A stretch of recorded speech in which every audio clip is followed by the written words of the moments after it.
Atomism at first glance might simply be interpreted as consideration of atoms as what ordinary matter is composed of, where this is one of the most common facts in today's natural sciences. In fact, this view of atomism is a reflection of its most widespread and best known usage. Yet, as an idea or doctrine, atomism is not limited to natural sciences. And in addition to natural atomism in natural sciences, we have or we can consider other ones, such as logical atomism, social atomism, psychological atomism, etc. In addition, atomism has a rich history, which is an essential part of history of science and its development. All of these great importance of atomism in natural sciences, its rich history, its multidisciplinary aspect, etc., make atomism an ideal subject for investigation from different aspects, such as meaning, history, importance, etc.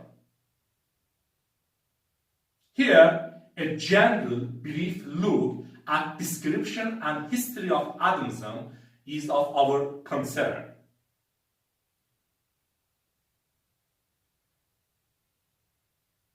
The word atom has their origin from the Greek word atomos or atomon, with the meaning uncuttable or indivisible. In this regard, atomism is simply consideration of indivisible atoms as ultimate constituent units. In general, atomism can be considered as any doctrine that explains complex phenomena in terms of aggregates of basic indivisible components regarded as atoms. In other words, in our field of interest, maybe natural sciences, maybe social sciences, etc., we are using atomism when we consider the subject matter or things of a discipline as composed of fundamental, indivisible, minute units referred to as atoms. It is also good to note that in a non-strict sense, instead of indivisible atoms, we might consider divisible atoms.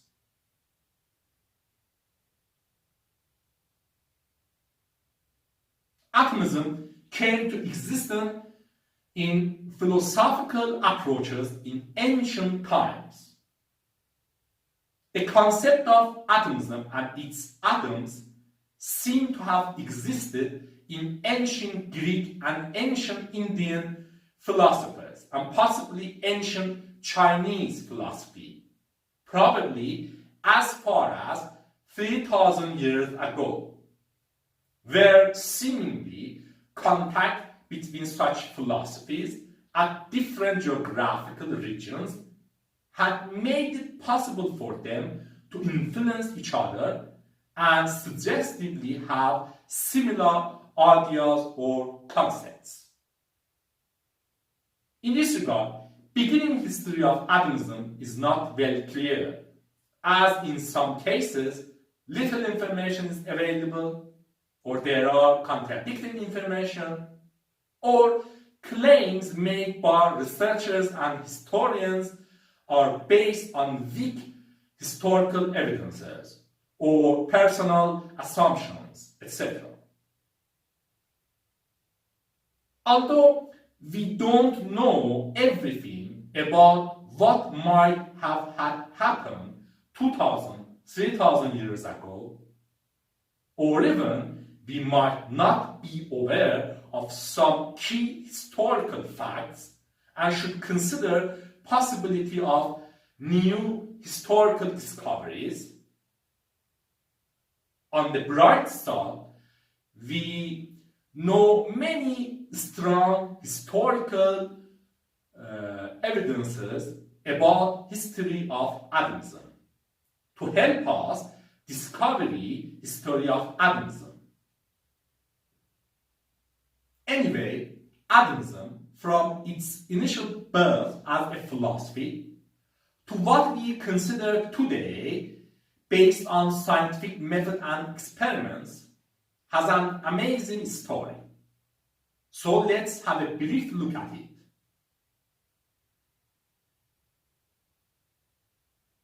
In history of atomism, two ancient Greek philosophers in the 5th and 4th centuries BC, Lysippus and his student Democritus, are widely regarded as the earliest significant figures in atomism. They proposed and developed atomism as a natural philosophy, where natural philosophy or philosophy of nature is the philosophical study of nature or the physical universe. In Democritus's atomism, known as the Democritian atomism, atoms are indivisible, eternal, ungenerated, indestructible, unchangeable, tiny and individually invisible, infinite, coming in infinite numbers and in infinitely many sizes and shapes. And they are on constant motion and collision with each other, with possibility of link up and combination. In Democritian atomism, physical objects are aggregates or clusters of atoms, differing from each other because of differences in number, kind, or arrangement of their atoms. And physical objects are susceptible to changes as a result of rearrangement of their atoms or addition or removal of atoms.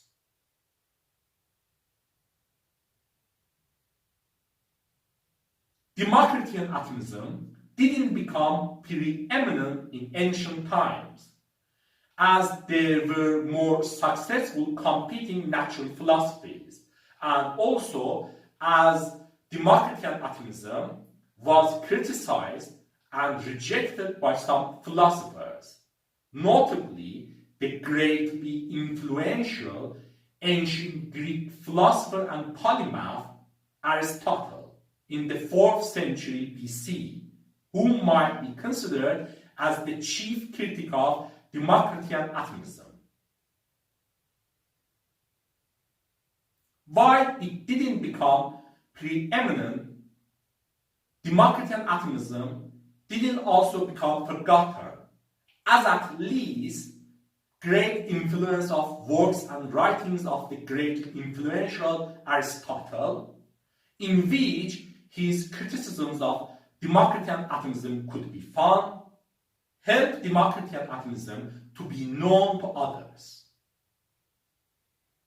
Even atomism had its own advocates in ancient times, with possibility of differences in its interpretation. Notably, the ancient Greek philosopher Epicurus, born in the 341 BC, and his devoted follower, the Roman poet and philosopher Lucretius, in the 1st century BC.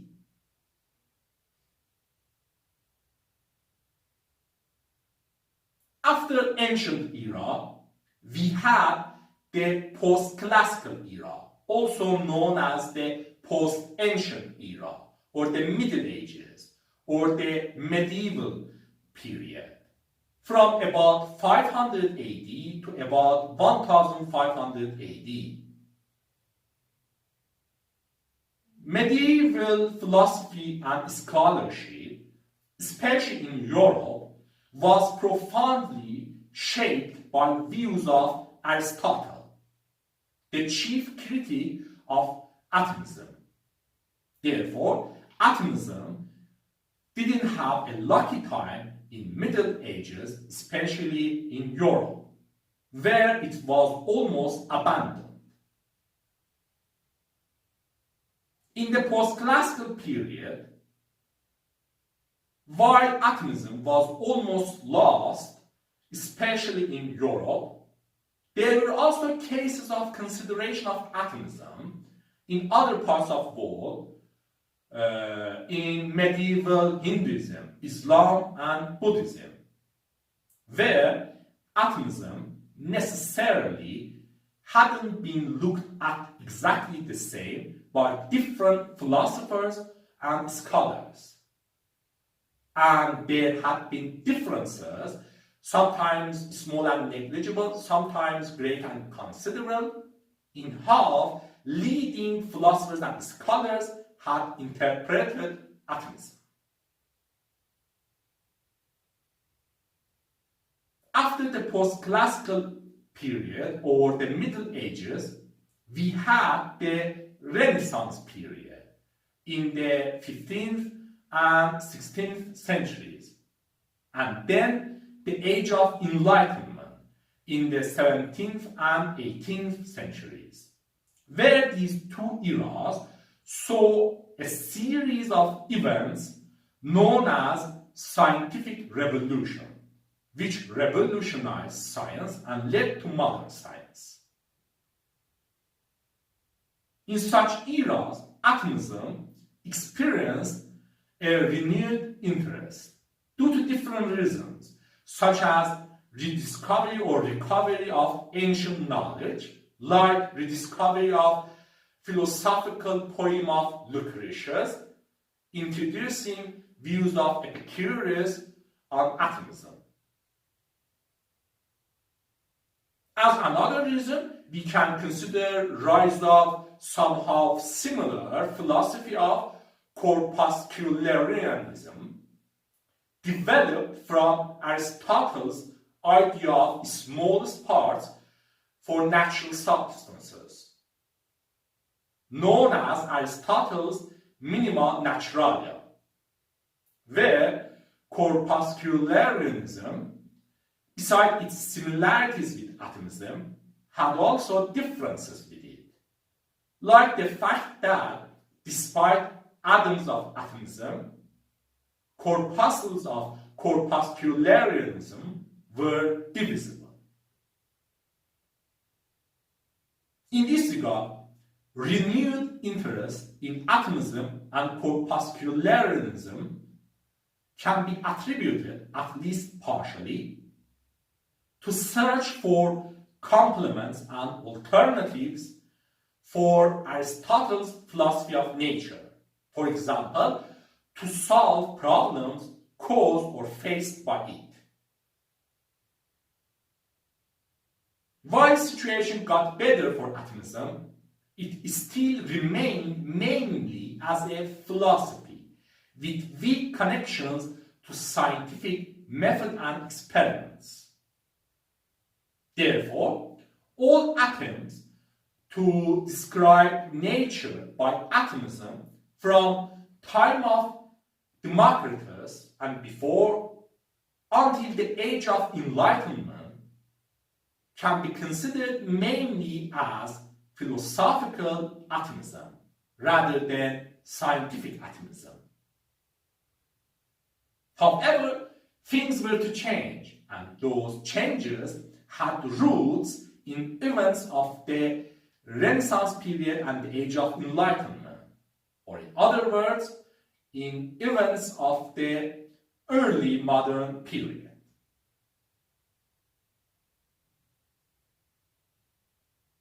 The first truly scientific theory of atom, or the first atomic theory, is generally attributed to the English scientist John Dalton, who proposed it in the early 19th century, which roughly coincides with the end of early modern period and start of late modern period. In our context, we can consider Dalton's atomic theory as Dalton's scientific natural atomism. Dalton's atomism was the first scientific atomism. It was based on experimentation and empirical examination related to works of Dalton and others on mass ratios in compounds and behavior of gases. It provided a way, for the first time, to measure a property of atoms, their relative weight, by experimental measurement. It could explain known experimental laws of mass conservation, constant composition, multiple proportion, and reciprocal proportion, altogether in a way that no other available theory could. In Dalton's atomism, atoms are indivisible, eternal, ungenerated, indestructible, unchangeable. They are the smallest constituent particles of elements, where elements are substances that cannot be broken down into simpler substances by chemical methods. Different elements have different atoms, but atoms of a given element are identical in size, mass, and other properties. Atoms of different elements combine in simple whole number ratios to form chemical compounds, and in chemical reactions, atoms are combined, separated, or rearranged, but they are not destroyed or produced.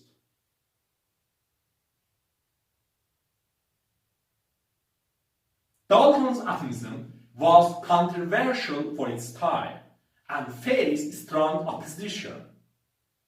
In fact, it took about a century to subdue objection and have general acceptance of atoms by scientists. During the 19th century, especially in its second half, the position of scientific atomism was strengthened because it could provide one of the best explanation, or the only available one, for cases such as behavior of gases, advances and discoveries in organic chemistry such as isomerism and optical isomerism, effects of solids on solutions, osmotic pressure, optical dispersion and rotation, etc. Besides, acceptance and success of theories committed to atomism, notably the kinetic theory of gases, which attributed the behavior of gases to motion and collision of molecules, and based on that, successfully explained known experimental gas laws and predicted new ones. However, there were scientists who denied and rejected atoms due to different reasons, such as lack of enough evidence for existence of atoms, theoretical problems with combination of atoms to form molecules, possibility of interpretation of observed phenomena by other theories independent of atoms and atomism, especially thermodynamics, as the strongest rival to atomism.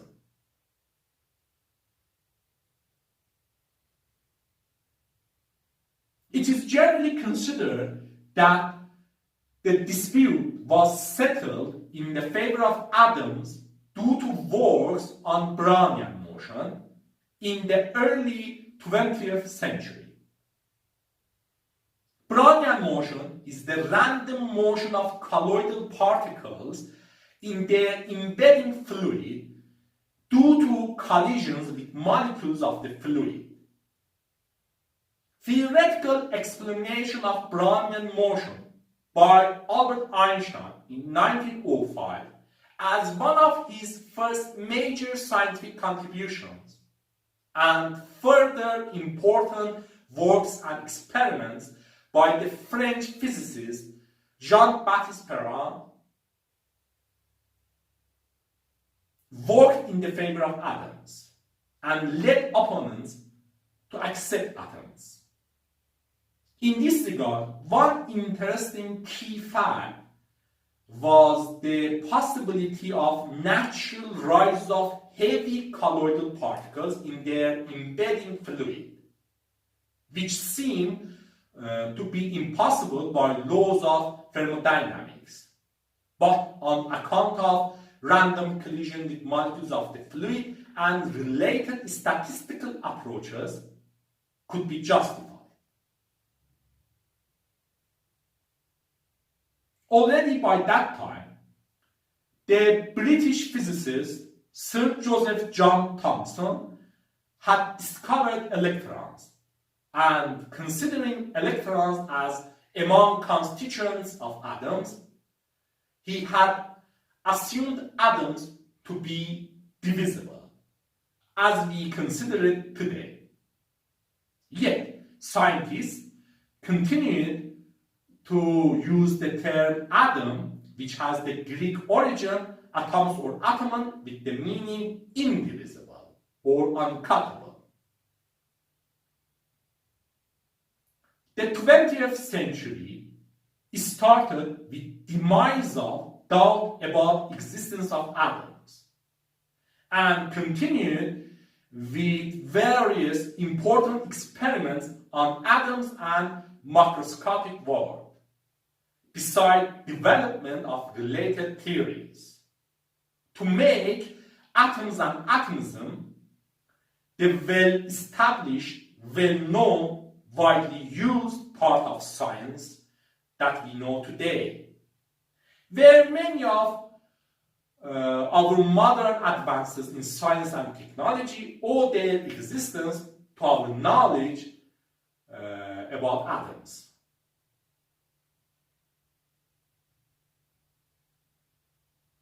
Here, it is very important to consider that while historical philosophical atomisms like that of Democritus might have similarities with our current scientific atomism, they have completely different origin and base, as they had weak or no connections to scientific method and empirical experimentation and examination. In this regard, arguably, it was not like that Democritus came to a correct idea, but Aristotle's rejection of it diverted and delayed advance of science.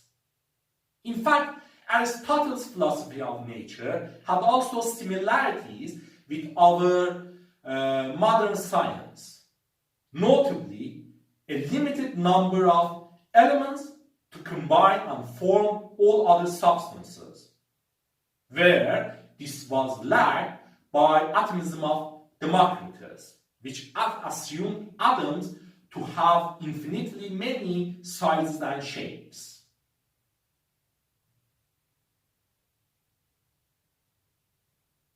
It is also good to note that, in addition to atomism in natural sciences and natural philosophy, or in addition to natural atomism as the common case of atomism, we have atomism in other disciplines, such as logical atomism, coined by the British philosopher Bertrand Russell in 1911, where logical atomism considers discrete independent logical atoms or atomic facts as bases or ultimate constituents of the reality of our world and its facts. Anyway, here we can see what atomism is, what main aspects of its history were, how it started in philosophical works in ancient times and then continued during the Middle Ages, the early modern period, and late modern period. What the first truly scientific atomic theory was, why it was controversial for about a century, how the long dispute on reality of atoms was ended, and what its current status is. This is interesting, isn't it?